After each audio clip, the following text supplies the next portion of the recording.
Hey everybody, my name is Thomas Fields and I'm the founder and CEO of Grind. Today we're going to unbox the new G 1.2 machine.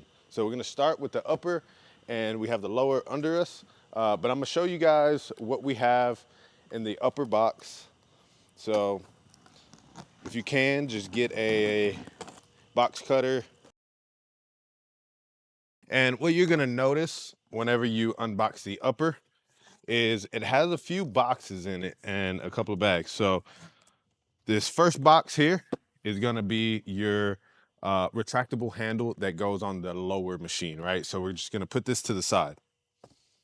The other bag is your bag, your cover for your grind machine, right? So that's also for the bottom. For within this bag, you will have a few things in here that are really important, especially for assembly. So what I did is I'm cutting the side, and inside this bag you have everything that you need for assembly, right? You have 3 screws for each set of wheels. So you have 3 here, 3 here, 2 small screws for the retractable handle, and you will also need these 2 long screws. You also have 2 wing nuts, and these are assembled on the rail. You also have a bolt with a hole in it for this pin, and this assembles the upper to the lower. And these 2 screws are to assemble your back handle. This goes on the back of the machine. You also have an Allen wrench, and this is used for any bolt that we give you. As soon as you get your 2 packages out of your upper, I recommend going directly to the lower. The upper box is a pretty easy assembly, but the lower is really the main one. Cool, so this is the new G 1.2 and fully equipped with a whole bunch of packaging for you guys to make sure it arrives safely. So we beefed up packaging on this machine. Really exciting to share it with you guys. So what I'm doing is just starting to remove any obvious quick pieces of packaging that you can remove, to make it easier to bring this thing out of the box. Once you have all the packaging out, I recommend just slicing and cutting this piece of zip tie, and your rail will come right out. So you can put this to the side, but this just is a guiding rail. We do recommend that you use 2 people. It's a lot easier. Perfect. Cool. Let me just back up. Now that you have it out of the box, you want to lift it up, and we want to go ahead and assemble the handle. You can just lift it up just like this, right? Just make sure it's on a nice surface where it won't fall over or anything. And you just want to identify these 2 holes here and these 2 holes here, right? That's exactly where you're going to assemble your handle. Whenever you lift your machine up, I like to use a piece of our packaging just so it doesn't damage the locking mechanism here. All right, now that you have your machine up, you want to grab your retractable handle and bring it out of the box. Now your retractable handle, there's a couple of things to just kind of note. Here is the spring plunger. So this is how you unlock the handle. So you would pull it and it locks in, right? So you have your spring plunger here, and this is a really important thing to note on the handle. You always want to be able to see your spring plunger, right? You also want to note that this handle has these 2 washers at the bottom, and these 2 washers are going to go right here at these bottom 2 holes, right? And these washers are always going to face the machine, right? So you want to kind of get your machine in that way and grab your screws, and you want to hand tighten these first. So the next thing you want to do is go to your hardware and get the long screws. These long screws are going to go just like this. Long screws are going to go where the washers are, and the shorter screws are going to go where there are no washers, right? And then you're going to tighten it with your Allen wrench. if you put one side in first and then the other side will fall in perfectly. You want to grab the one of the longer ones, and I'm starting at the bottom where the washer is, right? So you put it through, and we always like to hand tighten first. So whenever you hand tighten, you just make sure you don't mess up the thread. You don't have to go super tight. And then you want to grab another long screw, goes at the bottom. You never want to force your screws in. If it gets stuck halfway, then it's probably crooked. Then you want to get your smaller ones and then go up here at the top. Again, hand tightening is the best. Last one, and you might want to flip this spring plunger to get to this last one. Once you're done hand tightening, you want to grab your Allen wrench and start screwing it in. And we like to do snug first after your hand tightening, so kind of tighten it to get pretty snug, and then you can go over it, make sure it's nice and tight. Once you have everything assembled, you just want to check your handle. It has 3 different adjustments. So that's the second one. That's the third one. All right. And there you go. There's your retractable handle. So the next thing you want to do is reach in this bag and you have your handle. This is the back handle that goes right here. Really nice addition to the machine. So now that you have your handle, you want to identify the 2 holes. And these 2 holes are going to be right between the last star and the second to last right here. Right? You want to grab your 2 screws and your Allen wrench.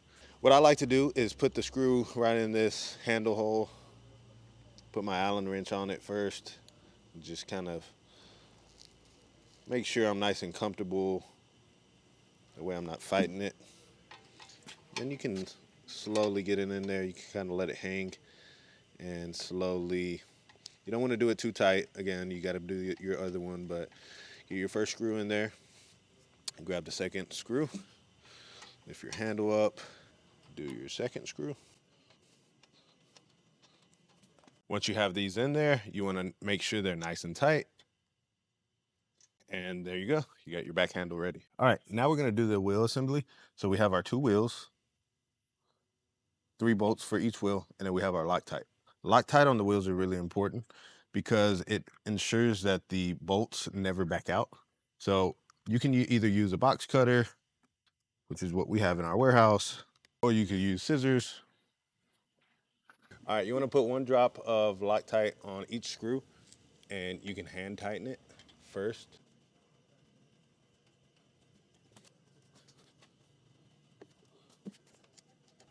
On this middle one, you might have to go from the bottom, or you can use your tool for this one.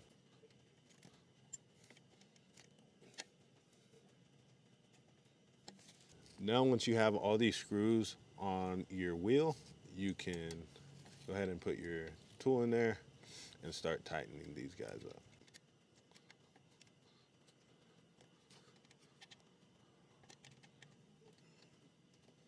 Now, once you finish your first wheel, you want to go over to your second wheel and repeat the same process.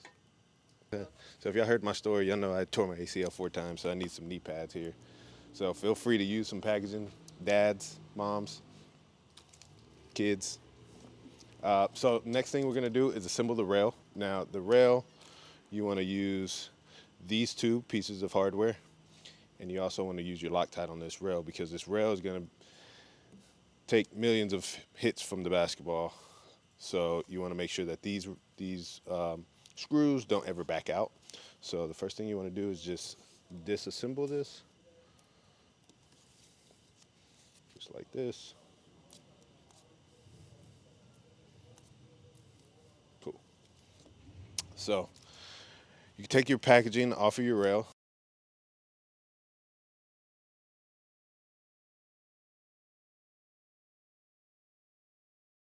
Now that you have your tape off of your rail, you want to first identify this back hole.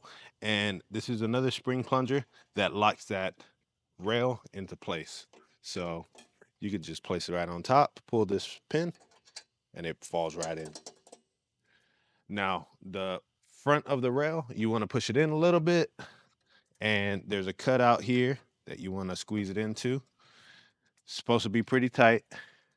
Cool. So you want to get your hardware, a long skinny side on the outside. and identify your rail hole, just like that. You want to do the same thing on the other side. Kind of find that, just like that.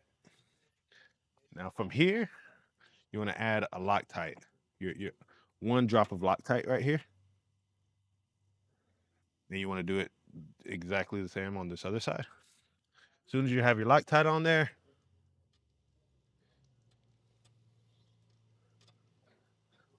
you assemble your rail. Make sure this is pretty snug. You don't have to do it super tight, but you do want it really, really nice and snug, because it is gonna take, it's gonna, the ball hits it every time.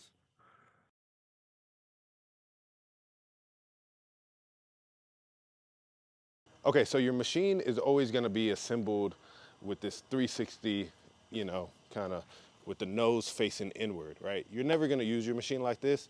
This is kind of the most portable version your machine will get, right? So if you ever need to take your machine in a trunk or put it in the back seat, you can always turn your nose this way, and the machine, is really easy to pick up with one person. You could, take it anywhere you want. But for now, the unpackaging process, you want to identify your spring plunger, and we're going to rotate this out. Now, what this is gonna do, it's gonna allow you to take this piece of nice packaging off and remove this piece of packaging.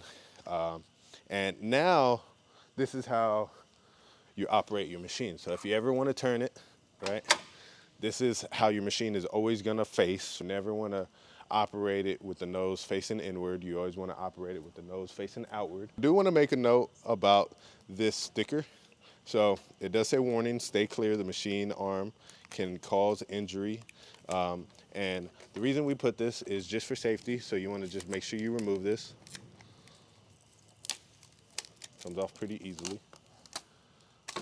And we just want people to be aware of this button, right? You never want to touch this button. The ball falls into this arm, presses the button, and that's what allows this machine to fire, right? So you never want to press that button. That's why we have this kind of safety mechanism here. So the next step is you want to grab your upper. Now that your lower is pretty much fully assembled, you want to grab your upper and bring it up just like this, right? So this is your upper. The way you want to identify the front and the back is the front always has the net coming out of it, right? So you kind of see this net. The back looks just like this, right? Where you can see your spring plunger, locking mechanism in the back. You got your gold crown. So this is the back. This is the front. Got it? So now what we're gonna do is assemble it to the lower. So you're gonna lift up your upper, and you're gonna put the hinge right on top of the lower hinge, right? So if you could see this, there's, yeah. You just wanna make sure that it mates up perfectly. And just to hold it in place, I'm gonna lock it really quick. Grab my hardware. So this is the bolt that's gonna go through, and this is the pin that is gonna secure this bolt. So you wanna take this bolt, put it through, and you will have to unlock this, right? And hold your upper. So if you want, you can use two people. Kind of move it around, make sure it goes in nice and smoothly. Once it's all the way through, you want to grab your pin, find the hole, and press it in, just like that. So now that that pin is secured, you can lock it. And the way you would lock it is put this locking mechanism right over that tooth and lock it in.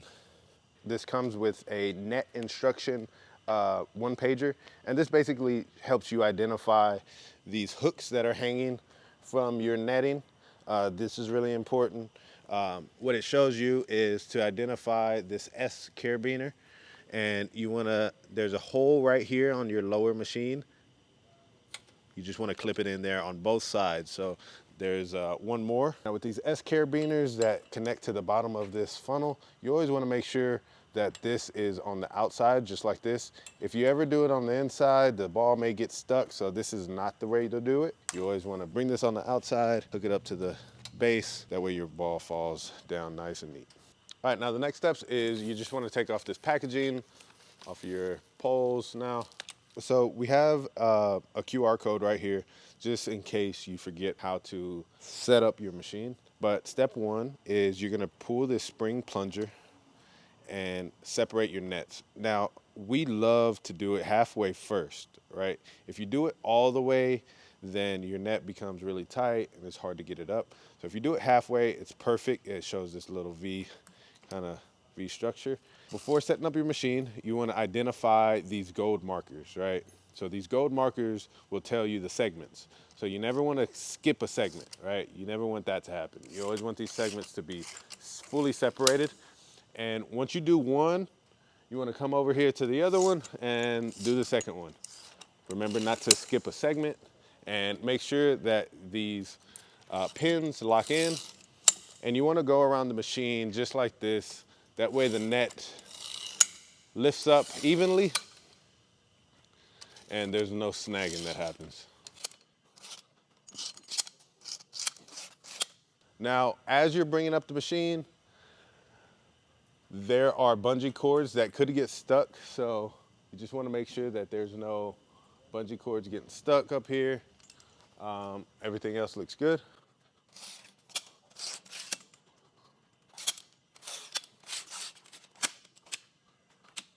All right, now that you have all the poles set up, the last step is to come back here and push this spring all the way up. Now you have your machine fully set up and ready to work. In the back, you have these bungee cords. This is our new netting system that we've designed. It's impact resistant. It helps with the netting durability. Now, you just want to make sure that this is nice and kind of like broken in. So as you start shooting, this is gonna start to kind of form the way it needs to form. Right now is out of the box, so you may have to shoot and break it in a little bit. But once you do that, these are some adjustment points if you ever needed to make this a little longer. You also have 2 adjustment points here. So if you tighten this, this brings the funnel back. You never really want the funnel that much back. So we like to loosen it just to make sure it goes far, but not too far. You also have these adjustment points that we assembled to the bottom of the machine, and that holds the funnel in place. All right, so this is the main feature on the new netting system. In here, we have 2 plastic pieces, rings that go around the funnel. And what you wanna do is come on the side and maybe just push it in a little bit. Whenever you start shooting, the ball may get stuck, and you just wanna make sure that, it's a nice round ring. You might have to shoot a couple of shots and just make sure that you bend this in. But once that is done, you're good to go. A quick way to rotate your machine is you come down here to the spring plunger, you lift it up, and it locks in, right? So it's really easy, and this machine has 9 passing spots, so really nice feature. You always want to make sure that there's no basketball coming down on here and launching, right? So you want to make sure nobody's shooting, and you come and rotate the machine nice and safely. All right, the last step is you want to identify how to plug it up. So you flip that, grab your power cord, and you want to plug it in. You might have to wiggle it, but do make sure that you push it in all the way. Sometimes with the vibration, this may come out, so you just want to make sure that that's nice and snug. Press the power button, and your machine is going to load up for 30 seconds. After it's done loading up for 30 seconds, that's your indication that the machine is ready to go, and you can start shooting.